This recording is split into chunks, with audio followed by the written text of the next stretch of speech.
गांव के बाहर घने जंगल के पास एक छोटा सा घर था जहां एक बूढ़ी औरत अम्मा अपनी पोती राधा के साथ रहती थी। एक रात जब चांदनी अपनी चोटी पर थी, अम्मा ने राधा को एक कहानी सुनानी शुरू की। बहुत समय पहले की बात है, अम्मा ने कहा। इस जंगल में एक रहस्यमयी शक्ति का वास था। राधा की आंखें बड़ी हो गईं। उसने उत्सुकता से पूछा, कौन सी शक्ति अम्मा? अम्मा ने धीरे धीरे कहा, एक ऐसी शक्ति जो हर रात एक नए रहस्य को जन्म देती थी। तभी दरवाजे पर एक धीमी सी खटखट हुई। दोनों ने एक दूसरे की ओर देखा और फिर अम्मा ने धीरे से दरवाजा खोला। बाहर कोई नहीं था, केवल एक पुराना सा लिफाफा रखा हुआ था। राधा ने उसे उठाया और अम्मा ने लिफाफा खोला। उसमें एक पुरानी धुंधली तस्वीर थी जिसमें एक छोटी लड़की और उसके पीछे खड़ी एक धुंधली परछाई दिख रही थी। अम्मा ने तस्वीर को ध्यान से देखा और उसकी आंखों में डर की झलक आई। उसने जल्दी से तस्वीर को मोड़ दिया और कहा, राधा, हमें सावधान रहना होगा।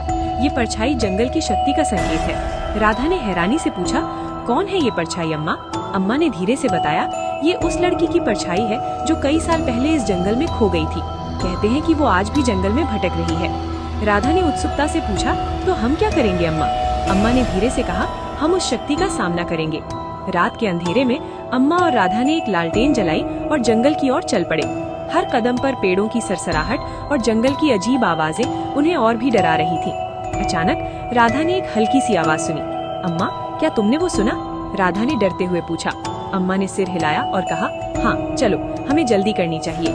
थोड़ी दूर जाने के बाद उन्हें एक पुरानी जर्जर झोपड़ी दिखी। झोपड़ी से एक हल्की सी रोशनी आ रही थी। अम्मा ने राधा का हाथ थाम लिया और धीरे धीरे झोपड़ी की ओर बढ़ी। जैसे ही उन्होंने झोपड़ी के दरवाजे को खोला, एक ठंडी हवा का झोंका आया और लालटेन बुझ गए। अम्मा और राधा ने अंधेरे में झोपड़ी के अंदर कदम रखा। अचानक एक काली परछाई उनके सामने आई। राधा ने डरते हुए पूछा, कौन हो तुम? परछाई ने धीमी भयानक आवाज में कहा, मैं वही लड़की हूँ जो इस जंगल में खो गई थी। मुझे मेरी माँ चाहिए।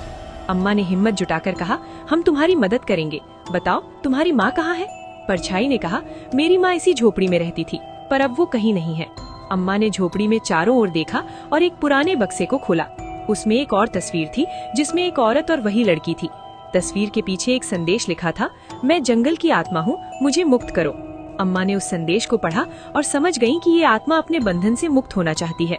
अम्मा ने राधा से कहा, हमें इस आत्मा की मदद करनी होगी। राधा ने हिम्मत जुटाकर पूछा, कैसे अम्मा?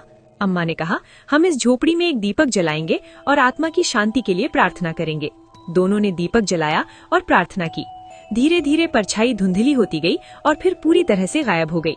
झोपड़ी में एक सुकून भरी शांति छा गई। अम्मा ने राधा को गले लगाया और कहा, देखा, हमने इस आत्मा को मुक्त कर दिया, अब ये जंगल भी शांत रहेगा। राधा ने मुस्कुराते हुए कहा, हाँ अम्मा, हमने सही किया। रात की परछाइयाँ अब खत्म हो चुकी थी और अम्मा और राधा ने चैन की नींद ली।